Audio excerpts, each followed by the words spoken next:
കിരീടം വെക്കാത്ത രാജാവിൻ്റെ നാട്. 20-ാം നൂറ്റാണ്ടിൽ ഈ രാജ്യം ഭരിച്ചിരുന്ന രാജാവിന് 1-ാം ലോക മഹായുദ്ധത്തോടെ ഈ രാജ്യം നഷ്ടമായി. പിന്നീട് രാജ്യമില്ലാതെ, എന്നാൽ ആ രാജപദവി ഒഴിയാതെ ആ രാജാവ് മരിക്കുവോളം തുടർന്നു എന്നാണ് കഥ. പക്ഷേ ഇപ്പോൾ ഈ രാജ്യം ഭരിക്കുന്നത് പൂച്ചകളാണെന്ന് തോന്നിപ്പോവും. എവിടെ നോക്കിയാലും പൂച്ചസാറിനെ കാണാം. ഇതാണ് മോണ്ടനിഗ്രോ. ബ്ലാക്ക് മൗണ്ടെയ്ൻസ് എന്നാണ് ആ പേരിനർത്ഥം. വെസ്റ്റേൺ യൂറോപ്പിൽ നിന്നും വളരെ വ്യത്യസ്തമായ കാഴ്ചകളും അനുഭവങ്ങളും ഒക്കെയാണ് നമുക്ക് ഈ ബാൽക്കൻ കൺട്രീസിലൂടെ ട്രാവൽ ചെയ്യുമ്പോൾ കിട്ടുന്നത്. ഒരു ഫോൾ സീസണിലാണ് ഞങ്ങൾ ഈ രാജ്യം കാണാൻ ഇറങ്ങിയത്. മോണ്ടനിഗ്രോയുടെ ക്യാപിറ്റലായ പോഡ്ഗോറിക്കയിൽ നിന്നൊരു കാറ് റെൻ്റ് ചെയ്ത് ഞങ്ങൾ നേരെ പോയത് സ്വെതി സ്റ്റെഫാനിലേക്കാണ്. സൗത്ത് ഈസ്റ്റേൺ യൂറോപ്പിലെ one of the most photographed സ്ഥലമാണിത്. ഒരു മെഡീവൽ ഫിഷിംഗ് വില്ലേജ് ആയിരുന്നു സ്വെതി സ്റ്റെഫാൻ.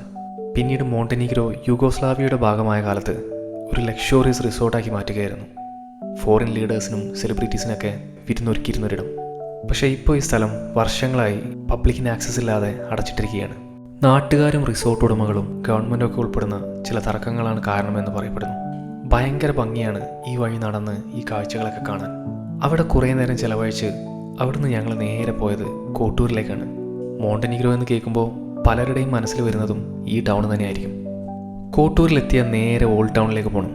2000 വർഷത്തിലേറെ പഴക്കമുള്ള ഈ മെഡീവൽ ടൗണിലൂടെ മാപ്പ് നോക്കാതെ ഇങ്ങനെ അലഞ്ഞു നടക്കണം.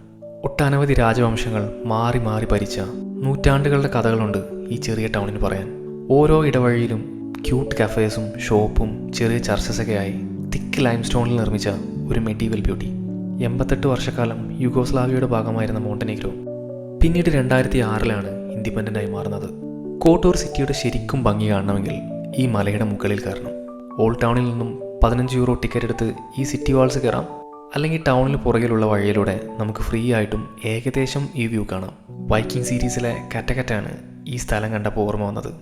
ശരിക്കും ആ സ്ഥലം നോർവേയിലാണെങ്കിലും കോട്ടൂർ ബേയിലെ ഒരു കഫേയിൽ കയ്യിൽ കയ്പുള്ള കാപ്പിയും മധുരമുള്ള കുറേ കാഴ്ചകളൊക്കെയായി ഇരുട്ടുവോളം ഒരു വൈകുന്നേരം ഞങ്ങളവിടെ ചിലവഴിച്ചു. കോട്ടൂരിൽ നിന്നും അല്പം മാറി ഈ തീരത്ത് തന്നെയാണ് ഇന്നത്തെ താമസം. അതിൻ്റെ വിശേഷങ്ങൾ അടുത്ത വീഡിയോയിൽ പറയാം. എന്താണ് ബാൽക്കൻ കൺട്രീസിലെ നിങ്ങളുടെ എക്സ്പീരിയൻസ്? Comment below.